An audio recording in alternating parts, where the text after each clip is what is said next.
തൻ്റെ ജന്മസ്ഥലമായ യുപിയിൽ നിന്നും പഞ്ചാബിലെ ചണ്ഡീഗഡിൽ സിവിൽ എഞ്ചിനീയറിംഗ് കോളേജിൽ ഉപരിപഠനത്തിനായി ചേർന്ന 19 വയസ്സുകാരനായ ഹരീഷ് റാണയ്ക്ക് എല്ലാവരെയും പോലെ തന്നെ തൻ്റെ ഭാവിയെക്കുറിച്ച് ഒരുപാട് സ്വപ്നങ്ങളുണ്ടായിരുന്നു.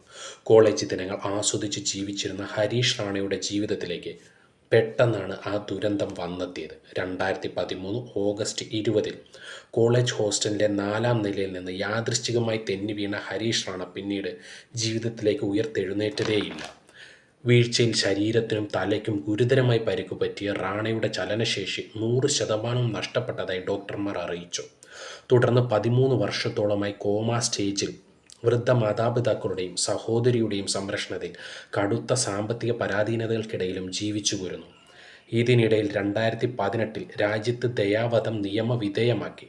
2024 ആദ്യമായി വൃദ്ധ മാതാപിതാക്കൾ ദയാവധത്തിനായി ഡൽഹി ഹൈക്കോടതിയെ സമീപിച്ചെങ്കിലും ഹരീഷ് ഒരു വെന്റിലേറ്റർ സഹായത്തോടെയല്ല ജീവിക്കുന്നതെന്നും ഈ അവസ്ഥയിൽ ചികിത്സ നിഷേധിക്കുന്നത് പാസീവ് യുത്തനേഷ്യയുടെ പരിധിയിൽ വരില്ലെന്നും കോടതി വിലയിരുത്തി.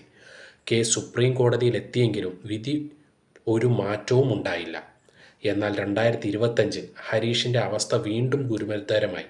ശ്വാസം നിലനിർത്താൻ യന്ത്രസഹായം വേണ്ട സ്ഥിതിയായി. 2025 തന്നെ വൃദ്ധ മാതാപിതാക്കൾ രശ്മി നന്ദകുമാർ എന്ന മലയാളി അഡ്വക്കേറ്റ് മുഖേന സുപ്രീം കോടതിയെ വീണ്ടും സമീപിച്ചു. കോടതി മാതാപിതാക്കളുമായി നേരിട്ട് സംസാരിച്ചു.